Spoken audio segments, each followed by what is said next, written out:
നമസ്കാരം. ഇന്നും ഇന്നലെയുമായി വലിയ വിവാദം നടക്കുന്നൊരു വിഷയമാണ് മനുഷ്യനിർമ്മിതമാണോ പ്രകൃതി നിർമ്മിതമാണോ പ്രളയം. 2018 പ്രളയം എന്നുള്ളതാണ്.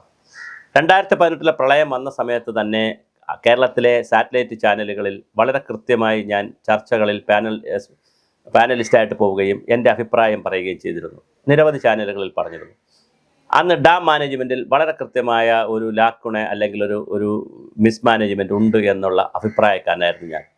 ഡാമിൽ വെള്ളം നിറയുന്നതനുസരിച്ച് ഇൻഫ്ലോ ഔട്ട്ഫ്ലോ ചാർട്ട് നോക്കി കൃത്യമായി ഡാം മാനേജ് ചെയ്യണം എന്ന് പറഞ്ഞിരുന്ന ആളാണ് ഞാൻ.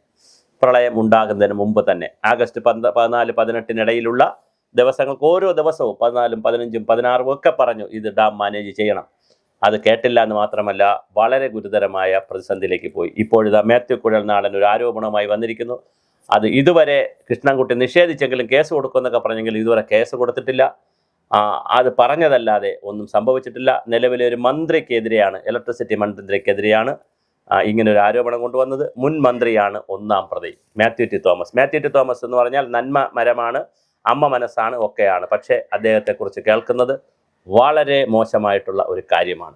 എന്താണ് മാത്യു ടി തോമസിൽ നിന്ന് ഇങ്ങനെ സംഭവിക്കുന്നത്? ആ വീഡിയോ, ആ ഓഡിയോ വളരെ ഗുരുതരമാണ്. തോട്ടപ്പള്ളി സ്പിൽവേ തുറക്കാതിരുന്നത് കരിമണലുമായി ബന്ധപ്പെടുത്തിയിട്ട് അത് ഒഴുകിപ്പോകും എന്നുള്ള കാരണം കൊണ്ടാണെന്നും അത് ചില ഏജൻസികൾക്ക് വേണ്ടിയാണെന്നും ഏജൻസികളിൽ നിന്ന് 300 കോടി രൂപയ്ക്ക് അടക്കമുള്ള അഴിമതി നടന്നിട്ടുണ്ടെന്നുള്ളൊരു കഥ വയനാട് ജില്ലയിലെ പാലക്കാട് ജില്ലയിലെ ഒരു ഡാം തുറക്കാതിരുന്നത് കൃത്യമായി തമിഴ്നാട്ടിലെ കരാറുകാരനെ രക്ഷിക്കാനാണെന്നും അദ്ദേഹത്തെ സഹായിക്കാനാണെന്നും അതിൽ 8 കോടിയുടെ ഇടപാടുണ്ടെന്ന് പറയുന്നു. അതവിടെ നിൽക്കട്ടെ. പെരിങ്കൽകുത്ത് ഡാം തുറന്നതിൻ്റെ ഉദ്ദേശം, അതുപോലെ ചിമ്മിനി ഡാം എന്തെല്ലാം അശാസ്ത്രീയമായ പ്രവർത്തനങ്ങൾ നടത്തുന്നതാണ് ചിമ്മിനി ഡാം തുറന്നത്. അതുപോലെ തന്നെ ബാണാസുര സാഗർ ഡാം തുറക്കാൻ ആരാണ് ഉത്തരവ് കൊടുത്തത്? അപ്പോൾ ഉത്തരവ് കാത്തു നിൽക്കണോ വെള്ളം നിറയുമ്പോൾ? വേണ്ട. അതിനു മുമ്പേ അവിടെ മോണിറ്റർ ചെയ്യാൻ ഏതെങ്കിലും ഉയർന്ന തലത്തിലുള്ള എക്സിക്യൂട്ടീവ് എഞ്ചിനീയർ തലത്തിലുള്ള ഏതെങ്കിലും ഉദ്യോഗസ്ഥൻ ഫീൽഡിൽ ഉണ്ടായിരുന്നോ? വീട്ടിൽ കിടന്ന് ഉറങ്ങിയിട്ട് ഡാമിൽ വെള്ളം നിറയുമ്പോൾ അവിടെ ഇരുന്ന സെക്യൂരിറ്റിക്കാരനോ അല്ലെങ്കിൽ വാച്ചറോ ഡാം തുറന്നു വിട്ടിട്ട് എന്ത് ന്യായമാണ് പറയാനുള്ളത്? എന്തെങ്കിലും സസ്പെൻഷനോ നടപടിയോ വന്നോ കേരളത്തിൽ? മാൻമെയ്ഡായിട്ടുള്ള നടപടിയാണ് നടന്നത്. എന്നിട്ട് അതിനെക്കുറിച്ച് പഠിക്കാൻ മദ്രാസ് IIT നിന്ന് പ്രൊഫസർ KP സുധീറും സംഘവും വന്നു.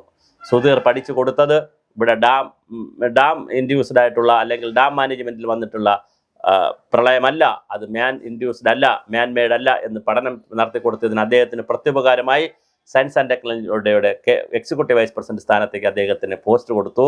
2 പ്രാവശ്യം കൊടുത്തു, 7 വർഷം കൊടുത്തു. അതാണ് സംഭവിച്ചത്, മറ്റൊന്നും സംഭവിച്ചില്ല. അദ്ദേഹം തന്നെ വീണ്ടും വിശാലമായ പ്ലാനിംഗ് ബോർഡിന് വേണ്ടി വിശദമായ പഠനം നടത്തിയപ്പോൾ അതിൽ അദ്ദേഹം പറയാതെ പറയുന്നുണ്ട് ഡാം മാനേജ്മെൻറ്റിനെ സംബന്ധിച്ച് പ്രശ്നമുണ്ടെന്നും ആളുകൾ ചോദ്യം ചെയ്തിരിക്കുകയാണെന്നൊക്കെ ഉള്ള രീതിയിൽ വേറെ രീതിയിൽ പറയാതെ ആ കുറ്റസമ്മതം നടത്തിയിട്ടുണ്ട്. അതിനുശേഷം കൺട്രോളറിൻ്റെ ഓഡിറ്റർ ജനറലിന് വേണ്ടി പ്രൊഫസർ മജുംദാർ സംഘം നടത്തിയ പഠനത്തിൽ, ഗൗരിയും മജുംദാറും ഉൾപ്പെടെ സംഘം നടത്തിയ പഠനത്തിൽ വളരെ കൃത്യമായി ഡാം മാനേജ്മെൻറ്റിൻ്റെ പ്രശ്നങ്ങൾ പറയുന്നുണ്ട്. എന്താണ് ഇവിടെ സംഭവിച്ചത്? ശരിക്കും സംഭവിച്ചത് എന്താണ്?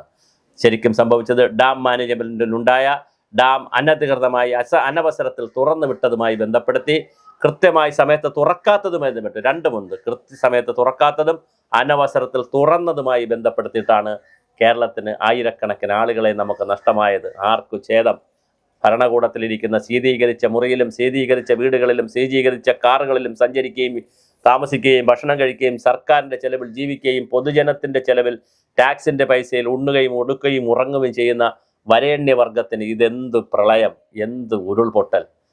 ചീഫ് എഞ്ചിനീയറായിട്ട് അന്നത്തെ ചീഫ് എഞ്ചിനീയർ, പേര് ഞാൻ പറയുന്നില്ല, ചീഫ് എഞ്ചിനീയറുടെ പേരും ഇപ്പോഴത്തെ വോയിസിൽ പുറത്ത് വന്നിട്ടുണ്ട്. കൃഷ്ണൻകുട്ടിയുടേതെന്ന് പറയപ്പെടുന്ന വോയിസിൽ പുറത്ത് വന്നിട്ടുണ്ട്. കൃഷ്ണൻകുട്ടി അത് AI ആണെന്ന് അവകാശപ്പെടുമ്പോൾ AI ആണെങ്കിൽ എന്തുകൊണ്ടൊരു പരാതി കൊടുക്കുന്നില്ല എന്നുള്ളതും വളരെ പ്രധാനപ്പെട്ടൊരു ജോലിയാണ്, സമയമാണ്. ഇതുവരെ BNS ഭാരതീയ ന്യായ സംഹിത അനുസരിച്ച് അല്ലെങ്കിൽ IPC അനുസരിച്ച് ഇതുവരെ ഒരു പോലീസ് സ്റ്റേഷനിൽ പോയി ഒരു കേസ് പോലും കൃഷ്ണൻകുട്ടി കൊടുത്തിട്ടില്ല എന്നുള്ളത് വളരെ പ്രധാനമാണ്, ഗുരുതരമാണ്. ഇത് അന്വേഷിക്കപ്പെടേണ്ടതാണ്.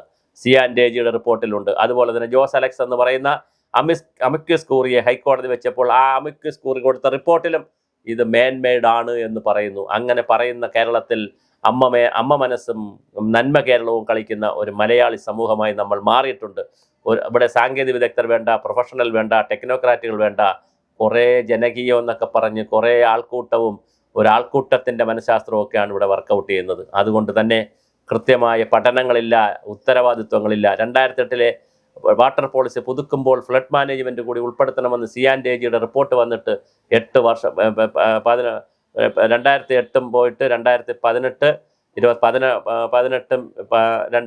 26 വർഷം കഴിയുന്നു. 28 വർഷം കഴിയുന്നു. അല്ല 28 അല്ല, 18 10 28 ആയിട്ടില്ല, 26 8 വർഷം കഴിയുന്നു. അല്ലല്ലോ, 2018 അല്ലേ, 18 8 18 28, അതെ 18 വർഷമാകുന്നു. 26 ആകുമ്പോൾ 20 വർഷത്തിലേക്ക് കടക്കുന്നു. 18 വർഷമായിട്ടും നമ്മൾ ഇതുവരെ ആ വാട്ടർ പോളിസിയിൽ ഒന്നും ചെയ്തിട്ടില്ല. എന്തൊരു കഷ്ടമാണ്, എന്തൊരു ഗതികേടാണ്. ഒരു ജനതയെ മുക്കിക്കൊന്നതിൻ്റെ, വെള്ളത്തിൽ കൊന്നതിൻ്റെ കൃത്യമായ കണക്കെടുക്കേണ്ടേ. 10 വർഷത്തെ നമ്മൾ വികസനത്തിൻ്റെ തള്ളുമ്പോൾ ഈ ആയിരക്കണക്കിന് നൂറുകണക്കിന് കുടുംബങ്ങളെ ഇല്ലായ്മ ചെയ്ത് അവരുടെ ബന്ധുമിത്രാദികൾക്ക് ഇനി നമ്മൾ എന്താണ് പറഞ്ഞു കൊടുക്കുക? ആ പ്രളയത്തിൻ്റെ കെടുതിയിൽ നമ്മൾ ഒരുപാട് ആഘോഷിച്ചു. വേൾഡ് ബാങ്കിൽ നിന്നും ADBയിൽ നിന്നും ലോകത്തിൻ്റെ വിവിധ ഭാഗങ്ങളിൽ നിന്നും ധാരാളം പണമൊക്കെ നമ്മൾ വാങ്ങി, റിപ്പോർട്ടുകൾ ഉണ്ടാക്കി, ആയിരക്കണക്കിന് 2000 പേജുള്ള റിപ്പോർട്ടൊക്കെ നമ്മൾ ഉണ്ടാക്കി. പക്ഷേ പാവപ്പെട്ട കുറേ ജനങ്ങളുടെ ജീവിതത്തിൻ്റെ തലയ്ക്ക് മുകളിൽ നിന്ന് ഡാമിൻ്റെ വെള്ളത്തെ തുറന്നു വിട്ടപ്പോൾ ഒരു മനുഷ്യനും ആലോചിച്ചില്ല. താഴെ കിടക്കുന്ന ആളുകൾ, ഇതിൻ്റെ താഴേക്കുള്ള കാച്ച്മെൻ്റ് ഏരിയയ്ക്ക് താഴെയുള്ള ആളുകൾ മരിക്കപ്പെടും, അവരുടെ സ്ഥാവര ജംഗമ വസ്തുക്കളെല്ലാം ഇല്ലായ്മയാവും എന്ന് ഒരാളും ആലോചിച്ചില്ല. സങ്കടകരമാണ്, പ്രയാസമുള്ളൊരു കാര്യമാണ് സംഭവിച്ചത്.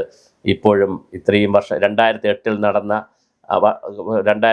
നടന്ന കാര്യം 18 വർഷങ്ങൾക്ക് ശേഷം ഇപ്പോഴും വേട്ടയാടുന്നു എന്നുള്ളത് മലയാളി ഇപ്പോഴെങ്കിലും തിരിച്ചൊന്ന് ചിന്തിക്കേണ്ട കാലം കഴിഞ്ഞില്ലേ?